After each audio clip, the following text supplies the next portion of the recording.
I'd like to introduce two more Barnabas Group members who came to me about a few months ago with an idea on business as a mission that they want to share with you because they would love to get all of you who have that on your heart together. So Grant Van Cleve, come on up and get us started.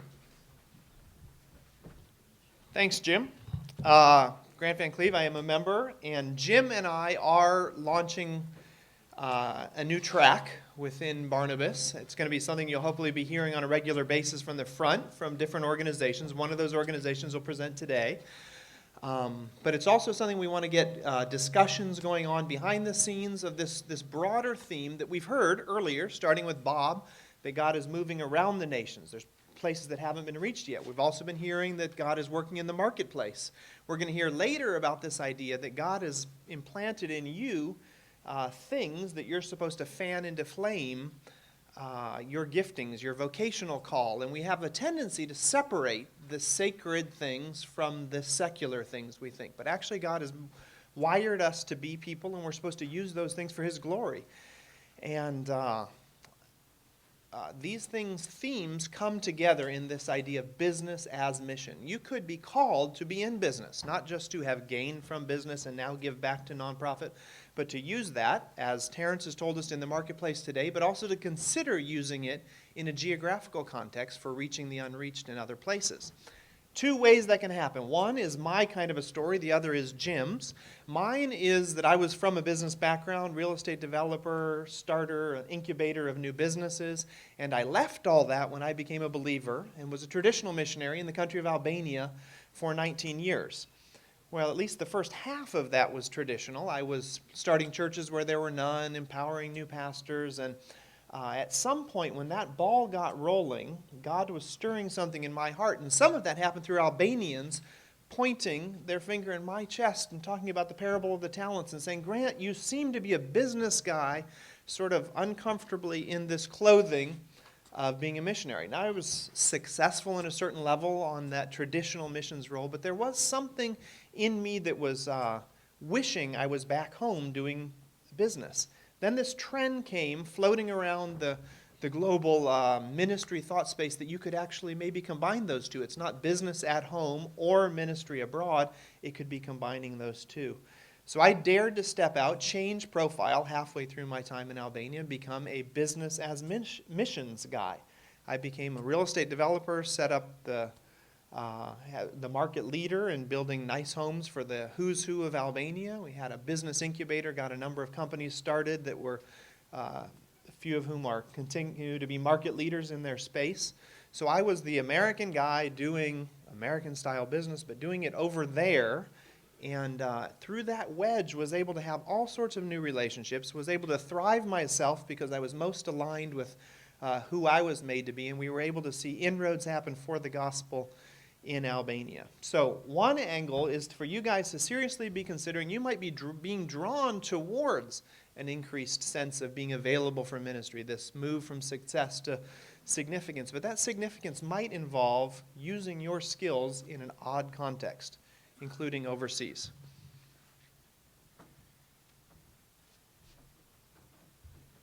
Thank you, Grant. Good morning, everybody. Page 37, if you turn to page 37 of your handout. What Grant and I are trying to do is encourage local business leaders. How many of you are involved in business? Great, everybody. And 3/4 of the room is involved in missions. And as Ron Henry says, business is mission. 2 years ago, I thought business as mission was nothing more than an expatriate going overseas, selling everything, and starting a business and sharing the gospel. And I really admired those people, but that was not me. That was not my gifting. That's not where God had called me. But 2 years ago, somebody from Compassion International came and talked about the orphanages. You know, the places overseas where we send $25 to $35 a month to raise these kids up into a Christian community. They get college degrees, a few of them. They go to present their college degrees to their employers, and their employers say, hey, you came out of poverty. You can't work in our company. In the Dominican Republic, they have an expression that says, we gave you a pair of shoes. Who are you to want a sport coat too? And that broke my heart. That broke my heart because all of this money going overseas, raising Christians in an environment where there's a caste system.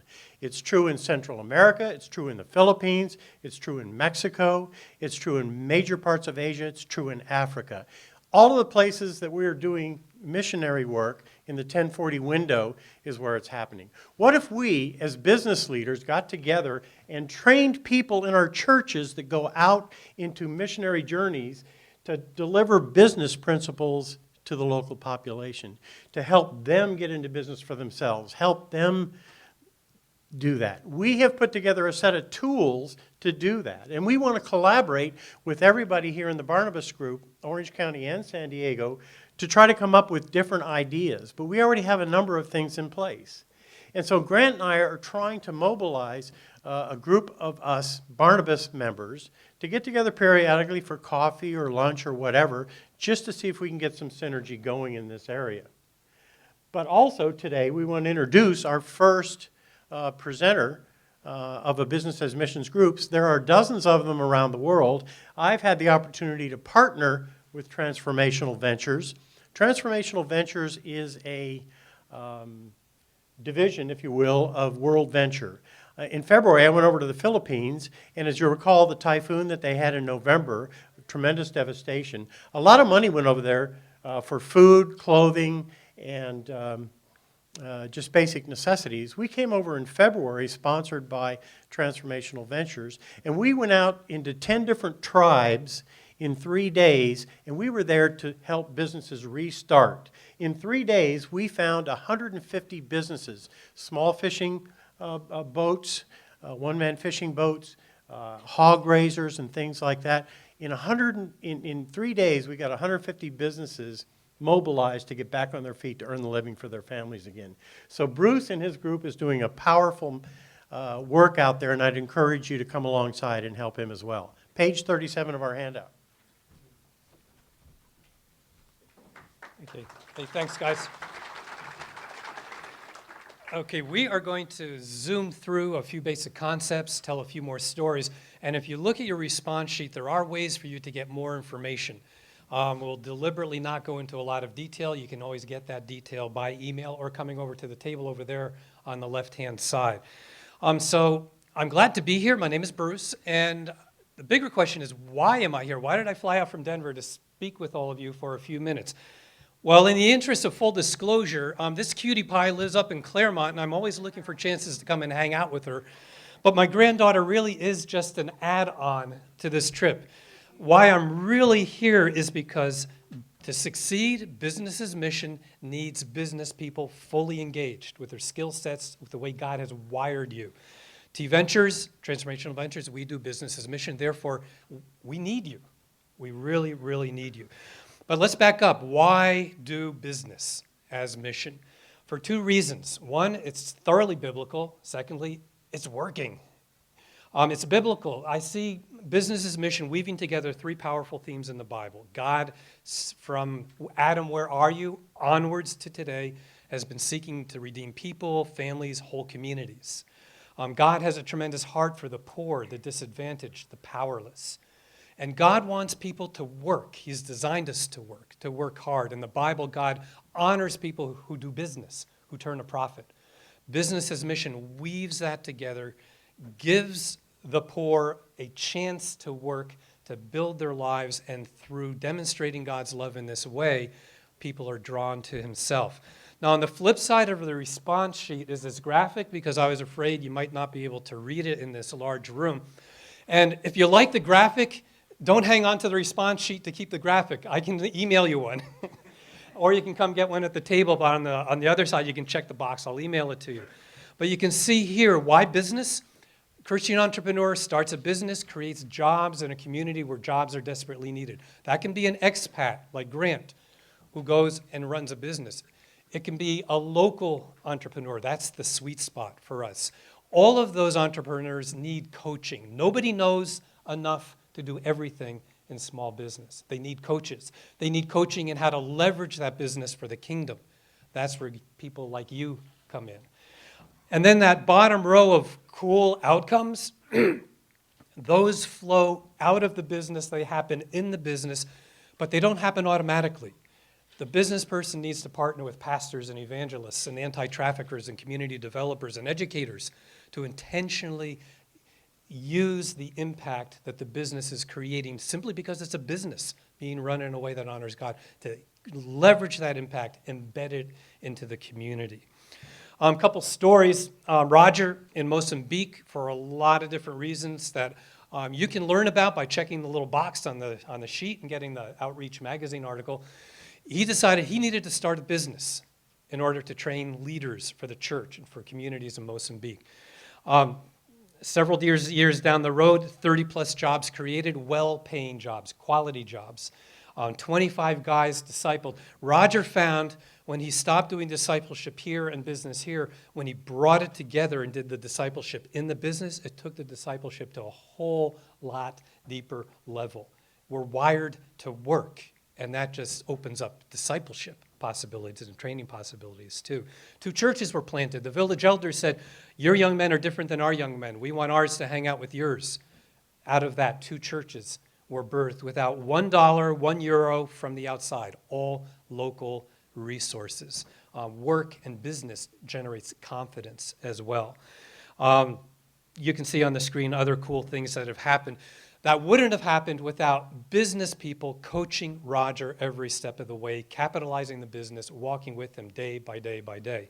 On Thomas in Uganda, off-grid solar business, he's got 1,300 customers and counting.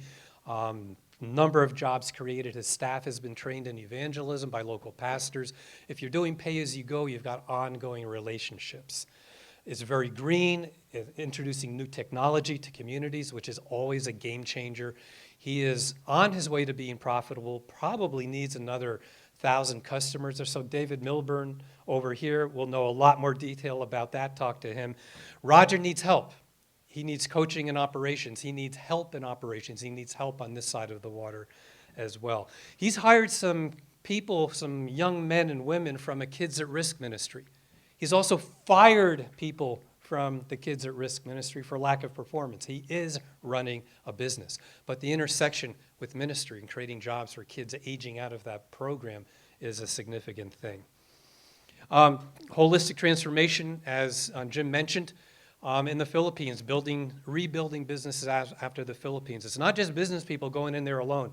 They're going in there and working through the networks of decades of relationships built by missionaries and pastors, all that trust. Anti-traffickers, community developers, everybody's working together, doing what they do well, bringing their value to the table, and submitting to each other, staying out of each other's ways when they need to. And we're seeing very, very good things happening in the Philippines. In Calcutta, India, we're sourcing products for a LLC we launched last year in the red light district. Women come out of the trade, they need a job. They're making quality products. We sell those products through our network of independent sales reps. Everybody's making money. It's a real business. And we're helping them create and sustain jobs to keep women out of the trade, or preferably to keep young girls from going into the trade in the first place. So how do you get involved? Whoops, sorry, one more slide. BAM is also transforming the lives of those who volunteer. Mark and Darlene spent a couple months in the Philippines, and they just came back amazed how God was working through them. So we need people to vet business plans. We need people to coach entrepreneurs. We need people to go do site visits, create training curriculum, deliver a curriculum that we ransack from other people who let us use theirs. So we need you. We need your skills. We need your industry sector experience. Sooner or later, we will need you. So the bottom line, BAM needs you, and I would submit that you need BAM. Thank you, Bruce.